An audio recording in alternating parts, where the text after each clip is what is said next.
Hello बच्चों, कल मैं आपको राष्ट्रपति के निर्वाचन की प्रक्रिया के बारे में समझा रहा था। आज हम राष्ट्रपति को मिलने वाले वेतन या विशेषाधिकार या उन्मुक्तियां व अन्य सुविधाओं के बारे में समझेंगे। तो भारत सरकार द्वारा वर्तमान में राष्ट्रपति का वेतन 5 लाख प्रतिमाह निर्धारित किया गया है। तो वर्तमान समय में राष्ट्रपति को कितना वेतन मिलता है? 5 लाख रुपये प्रति माह। जब तक कोई व्यक्ति राष्ट्रपति के पद पर आसीन है तब तक उसके विरुद्ध किसी दीवानी या फौजदारी न्यायालय में कोई मुकदमा नहीं चलाया जा सकता, न तो किसी गिरफ्तारी के लिए वारंटी जारी किया जा सकता है और न ही उसे गिरफ्तार किया जा सकता। तो कहने का तात्पर्य यह है कि जब तक कोई व्यक्ति राष्ट्रपति के पद पर मौजूद है या आसीन है तब तक उसके खिलाफ न तो फौजदारी न दीवानी किसी भी प्रकार का कोई मुकदमा दर्ज नहीं किया जा सकता है और न ही उसके खिलाफ गिरफ्तारी के लिए वारंट जारी किया जा सकता है और न ही उसे गिरफ्तार किया जा सकता है। जैसे ही वो पद से हटेगा तो उसके खिलाफ अगर उसने कोई अपराध किया है, चाहे वो दीवानी मामलों से संबंधित हो या फौजदारी, तो उसके खिलाफ केस भी दर्ज किया जाएगा, उसको गिरफ्तार भी किया जाएगा। लेकिन जब तक वो राष्ट्रपति के पद पर उपस्थित रहता है या मौजूद रहता है तब तक उसके खिलाफ किसी प्रकार का कोई केस दर्ज नहीं किया जा सकता, न ही उसे गिरफ्तार किया जा सकता। 2 महीने के लिखित नोटिस देने के पश्चात राष्ट्रपति के विरुद्ध केवल दीवानी कार्रवाई की जा सकती है। पूर्व राष्ट्रपति की मृत्यु हो जाने पर उनकी पत्नी को सेवानिवृत्त यानी राष्ट्रपति को मिलने वाली पेंशन की आधी राशि तथा सरकारी मकान आजीवन प्राप्त होता है।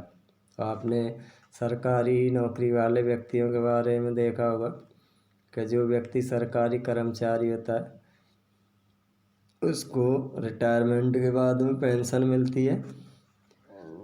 तो इसी प्रकार से राष्ट्रपति को भी पेंशन मिलती है जब तक राष्ट्रपति जीवित रहते हैं तब तक। लेकिन मान लीजिए राष्ट्रपति की मृत्यु हो जाती है और तो उसके बाद उनकी पत्नी को उन्हें जो पेंशन मिलती है उसकी आधी पेंशन मिलती रहेगी और उन्हें मुफ्त मकान भी मिलेगा। कब तक? जब तक कि वो जीवन भर जीवित रहते हैं। राष्ट्रपति भवन उनका औपचारिक आवास है। कहने मतलब जो राष्ट्रपति होता है वर्तमान समय में उसका जो आवास है वो रायसीना हिल्स दिल्ली में स्थित है। इसके अतिरिक्त हिमाचल प्रदेश की राजधानी शिमला के निकट छरबरा में उनका ग्रीष्मकालीन निवास स्थित है। कहने मतलब वास्तविक निवास तो जैसे राष्ट्रपति का यानी ज़्यादातर समय या यूँ कहेंगे अधिकतर समय वह दिल्ली में रहता है, रायसीना हिल्स में। लेकिन जैसे ग्रीष्मावकाश या गर्मी के मौसम में जब बहुत ज़्यादा गर्मी वगैरह पड़ती है तो ऐसी स्थिति में उनके आवास के लिए एक जगह निर्धारित की गई है और वो है हिमाचल प्रदेश की राजधानी शिमला में एक जगह है छरबरा, वहाँ पे, जिसका नाम है द रिट्रीट। तो हिमाचल प्रदेश में जो राष्ट्रपति का आवास स्थल है उसका नाम क्या है? The retreat. इसके अलावा आंध्र प्रदेश की राजधानी हैदराबाद में राष्ट्रपति निलयम में भी उनका एक अन्य आवास स्थित है। तो आंध्र प्रदेश की राजधानी हैदराबाद में भी एक आवास बना हुआ है राष्ट्रपति का, जिसे निलयम के नाम से जाना जाता है। तो ये राष्ट्रपति को मिलने वाली सुविधाओं के बारे में हमने समझा है। अब हम यहाँ से आगे राष्ट्रपति की शक्तियाँ और कार्यों के बारे में समझेंगे कि संविधान के अनुसार राष्ट्रपति देश का सर्वोच्च पदाधिकारी होता है और वह राष्ट्राध्यक्ष के रूप में कार्य करता है। तो देश का सर्वोच्च पदाधिकारी या देश का सर्वोच्च नागरिक कौन होता है? राष्ट्रपति। और देश का राष्ट्रीय अध्यक्ष कौन होता है? राष्ट्रपति। तो राष्ट्रपति की शक्तियों को दो भागों में बांटा गया है, एक सामान्यकालीन और दूसरी संकटकालीन। संकटकालीन शक्तियों को आपातकालीन शक्तियाँ भी कहा जाता है और सामान्यकालीन शक्तियों को शांतिकालीन शक्तियाँ भी कह सकते हैं। तो राष्ट्रपति शक्तियों को दो भागों में विभाजित किया गया। नंबर 1 सामान्यकालीन या शांतिकालीन और दूसरी है संकटकालीन या आपातकालीन। तो यहाँ हम सबसे पहले राष्ट्रपति की सामान्यकालीन शक्तियों के बारे में समझेंगे कि राष्ट्रपति की सामान्यकालीन शक्तियाँ कौन कौन सी हैं। तो जिसमें सबसे पहले हम राष्ट्रपति की कार्यपालिका संबंधी शक्तियों के बारे में समझेंगे कि राष्ट्रपति की कार्यपालिका संबंधी शक्तियाँ कौन कौन सी हैं। जैसा कि पूर्व में बतलाया गया है, यानी हमने इसी पाठ में पढ़ा था कि राष्ट्रपति भारत की कार्यपालिका का संवैधानिक प्रमुख होता है। तो भारत की कार्यपालिका का संवैधानिक प्रमुख कौन होता है? राष्ट्रपति। संघ का शासन राष्ट्रपति के नाम से किया जाता है। कहने मतलब जो देश का जो केंद्रीय शासन है वो किसके नाम से चलता है? राष्ट्रपति के। वह प्रधानमंत्री, मंत्रिपरिषद के अन्य सदस्यों, भारत के महान न्यायवादी, विदेशों में राजदूत एवं राज्यों में राज्यपाल नियुक्त करता है। तो जैसे आपके प्रश्न आ जाता है कि राष्ट्रपति के द्वारा किस किस की नियुक्ति की जाती है। तो राष्ट्रपति प्रधानमंत्री की नियुक्ति करता है, मंत्रिपरिषद के अन्य सदस्यों की नियुक्ति करता है, भारत में एक पद होता है महान न्यायवादी का, उसकी नियुक्ति करता है, विदेशों में राजदूतों की नियुक्ति करता है और राज्यों में राज्यपाल की। इसके अलावा राष्ट्रपति भारत के सर्वोच्च न्यायालय एवं उच्च न्यायालय में मुख्य न्यायाधीश एवं अन्य न्यायाधीशों की भी नियुक्ति करता है। साथ ही साथ संघ के स्तर के प्रमुख आयोग जैसे संघ लोक सेवा आयोग है, राष्ट्रीय निर्वाचन आयोग है, वित्त आयोग है, इन सभी के अध्यक्ष सदस्यों की नियुक्ति भी राष्ट्रपति के द्वारा की जाती है। तो राष्ट्रपति के द्वारा किस किस की नियुक्ति की जाती है ये मैंने आपको पहले ही बता दिया है, दोबारा से देखिए। प्रधानमंत्री, मंत्रिपरिषद के अन्य सदस्य, भारत के महान न्यायवादी, विदेशों में राजदूत, राज्यों में राज्यपाल, साथ ही साथ सर्वोच्च न्यायालय, उच्च न्यायालय के मुख्य न्यायाधीश एवं अन्य न्यायाधीश, संघ लोक सेवा आयोग, निर्वाचन आयोग, वित्त आयोग, इन सभी के अध्यक्ष एवं सदस्यों की नियुक्ति राष्ट्रपति के द्वारा की जाती है। संविधान का अनुच्छेद 72 राष्ट्रपति को क्षमादान का अधिकार प्रदान करता है। क्षमादान का मतलब अगर किसी व्यक्ति को जो सज़ा मिली है उस सज़ा को वो कम कर सकता है या उसको माफ़ भी कर सकता है। तो ये अधिकार राष्ट्रपति को किस अनुच्छेद के द्वारा प्राप्त है? अनुच्छेद 72।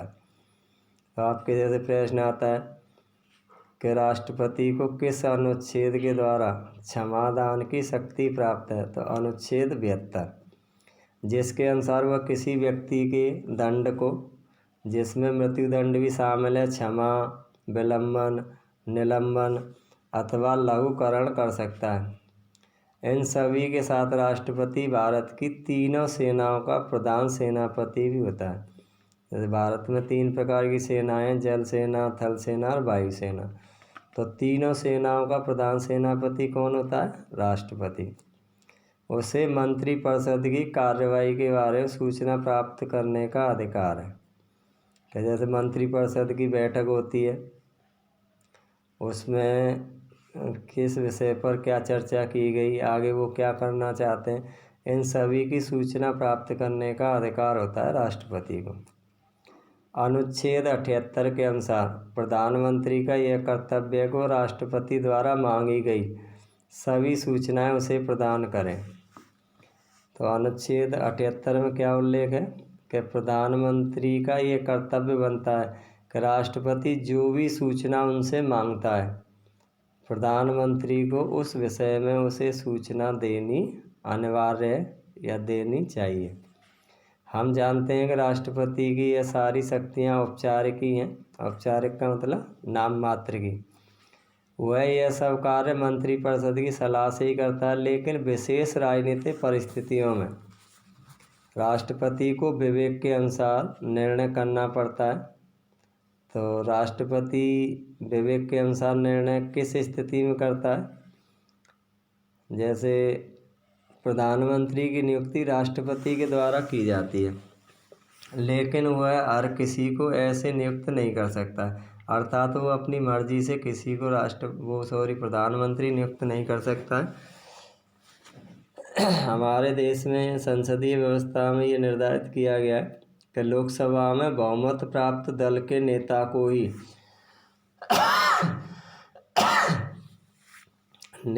ही वह प्रधानमंत्री नियुक्त कर सकता है।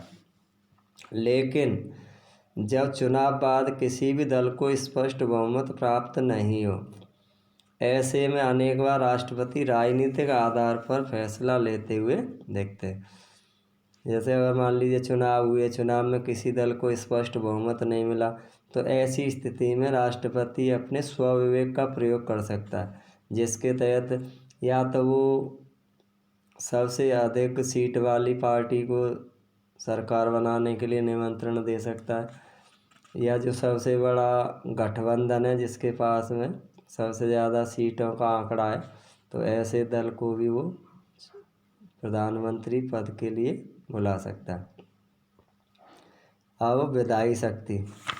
संसदीय व्यवस्था होने के कारण राष्ट्रपति कार्यपालिका का संवैधानिक प्रमुख होने के साथ ही संघीय व्यवस्थापिका अर्थात संसद का भी अंग होता है। तो जहाँ राष्ट्रपति कार्यपालिका का संवैधानिक प्रमुख होता है, साथ ही साथ वह संघीय व्यवस्थापिका अर्थात संसद का भी अंग होता है। तो व्यवस्थापिका गठन आपके किस किस से मिलकर के नहीं होता है? लोकसभा, राज्यसभा और राष्ट्रपति, अर्थात राष्ट्रपति संसद या व्यवस्थापिका का अभिन्न अंग होता है। इस नाते वह अनेक कार्य करता है जिन्हें राष्ट्रपति के विधायी कार्य कहा जाता है। वह संसद का सत्र बुलाता है, तो संसद सत्र कौन बुलाता है? राष्ट्रपति। उसका सत्रावसान करता है, यानी संसद सत्र का सत्रावसान कौन करता है? राष्ट्रपति। राष्ट्रपति लोकसभा को उसके कार्यकाल से पूर्व भी भंग कर सकता है। तो लोकसभा को कौन भंग कर सकता है? राष्ट्रपति। लेकिन ये ध्यान रखना, पहले भी आपको बताया जा चुका है कि राष्ट्रपति लोकसभा को भंग तो करता है, लेकिन प्रधानमंत्री की सलाह से। तो राष्ट्रपति लोकसभा को उसके कार्यकाल से पूर्व भी भंग कर सकता है, जिसका उल्लेख अनुच्छेद 85 में है। अनुच्छेद 85 में किसका उल्लेख किया गया है? कि राष्ट्रपति लोकसभा को समय से पूर्व भी भंग कर सकता है। राष्ट्रपति प्रतिवर्ष संसद के दोनों सदनों को संयुक्त रूप से संबोधित करता है, यानी लोकसभा और राज्यसभा की संयुक्त बैठक को वो संबोधित करता है, जिसे राष्ट्रपति का अभिभाषण कहते हैं।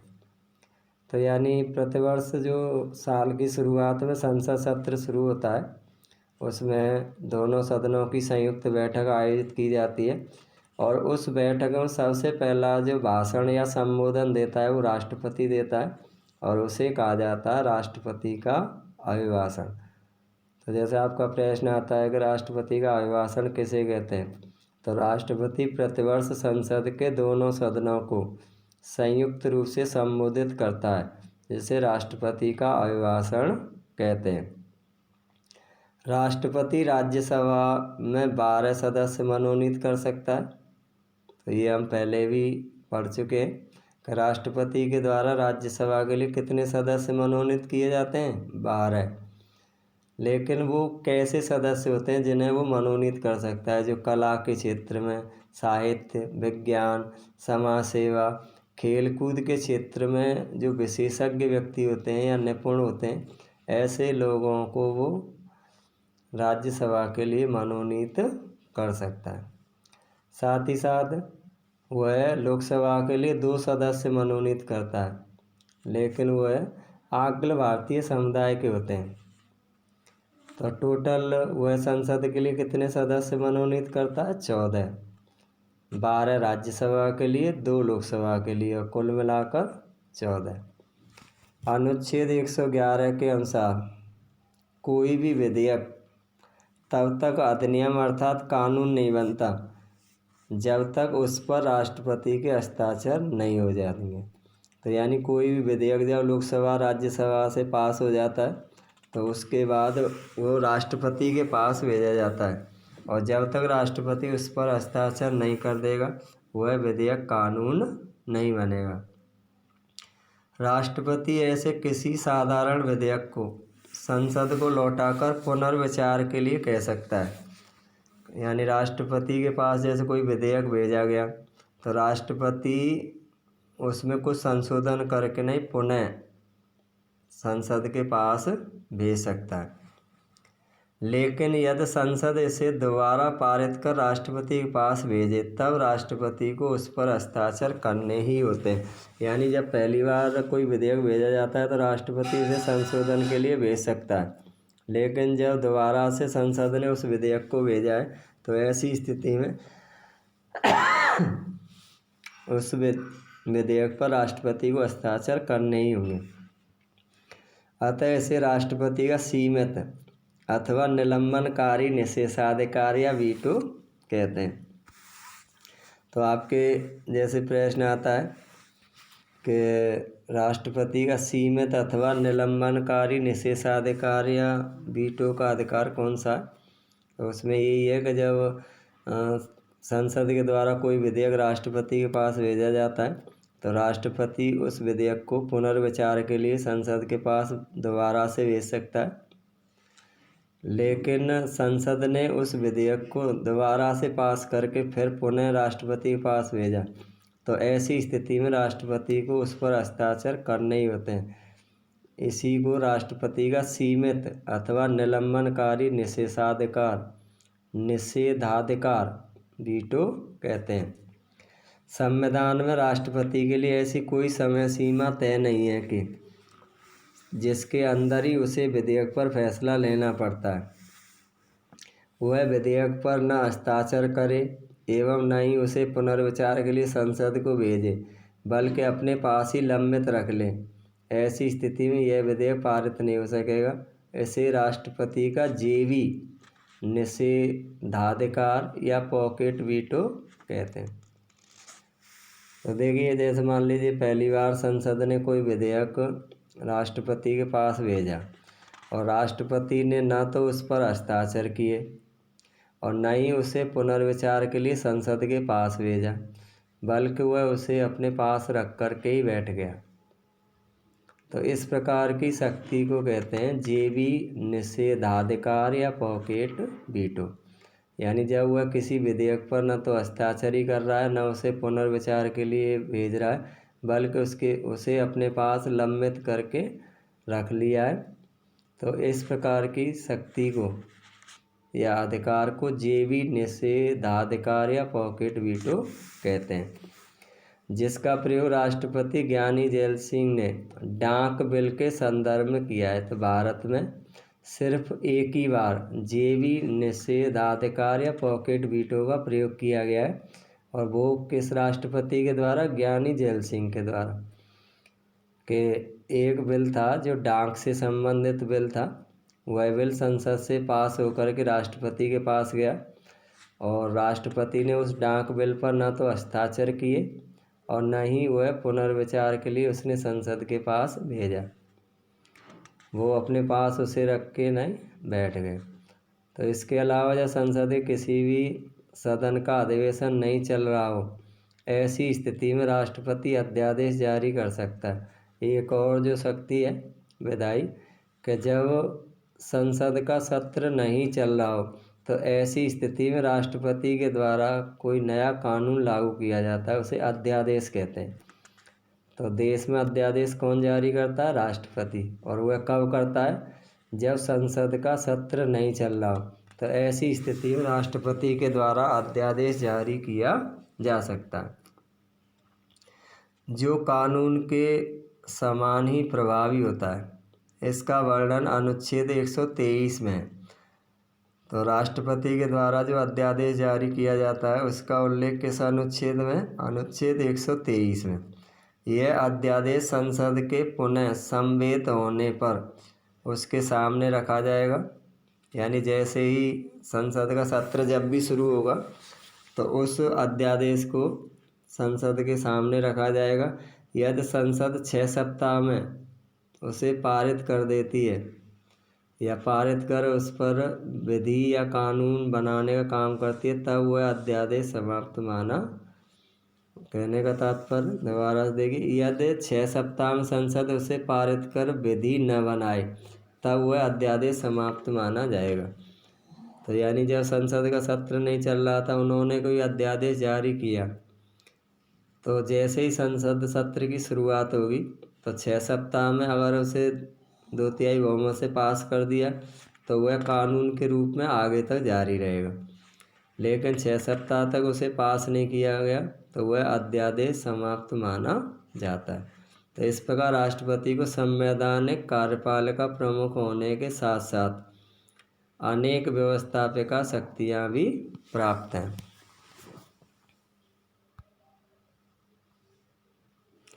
अब राष्ट्रपति की जो तीसरी शक्ति है सामान्यकालीन, वो है वित्तीय शक्तियाँ।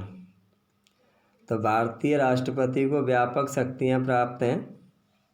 अनुच्छेद 112 के अंतर्गत राष्ट्रपति संसद से समक्ष संघ का वार्षिक आय व्यय का विवरण प्रस्तुत करता है। तो भारतीय राष्ट्रपति को वित्तीय क्षेत्र में निम्न शक्तियां प्राप्त हैं। तो जिसमें अनुच्छेद 112 के अनुसार राष्ट्रपति संसद के समक्ष संघ का वार्षिक आय व्यय का विवरण प्रस्तुत करता है।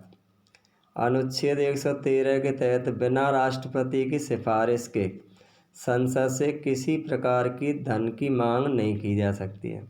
तो अनुच्छेद 113 में क्या उल्लेख है कि बिना राष्ट्रपति की सिफारिश के संसद से किसी प्रकार की धनराशि की मांग नहीं की जा सकती।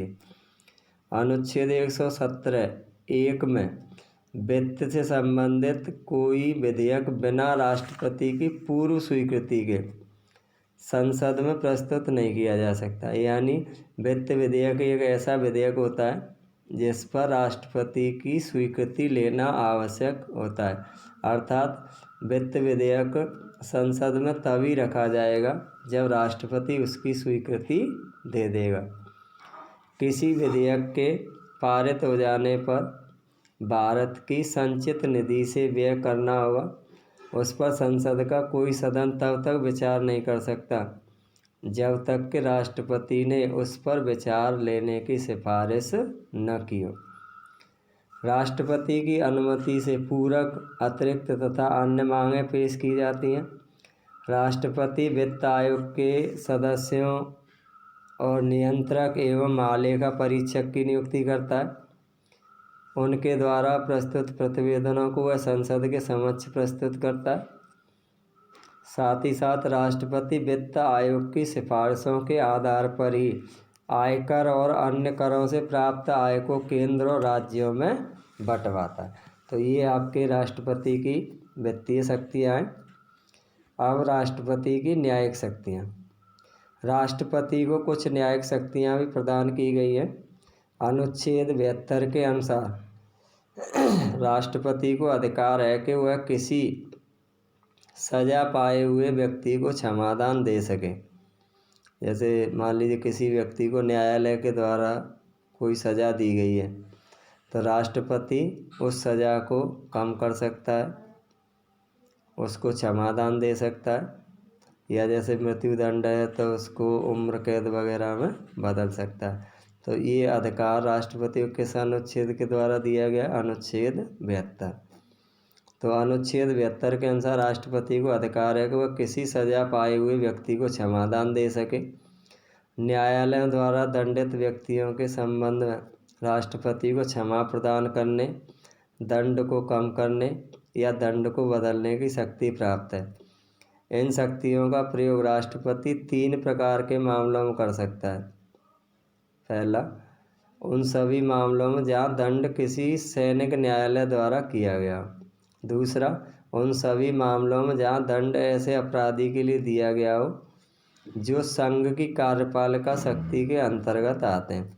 तीसरा, उन सभी मामलों के लिए जिनमें मृत्युदंड मिला हो। राष्ट्रपति की क्षमादान संबंधी शक्ति का राज्यों के राज्यपालों और सैनिक न्यायालयों के सैनिक अधिकारियों को क्षमादान संबंधी शक्ति पर कोई प्रभाव नहीं पड़ेगा। कहने का मतलब, जैसे राष्ट्रपति को क्षमादान देने की शक्ति प्राप्त है, तो ऐसे ही राज्यपालों को भी है और सैनिक न्यायालयों को भी है। इस शक्ति का प्रयोग राष्ट्रपति अपने मंत्रियों के परामर्श से ही करेगा। तो ये आपके राष्ट्रपति की सामान्यकालीन शक्तियाँ थी जो मैंने आपको समझाई। कल हम आपको राष्ट्रपति की आपातकालीन शक्तियों के बारे में समझाएंगे।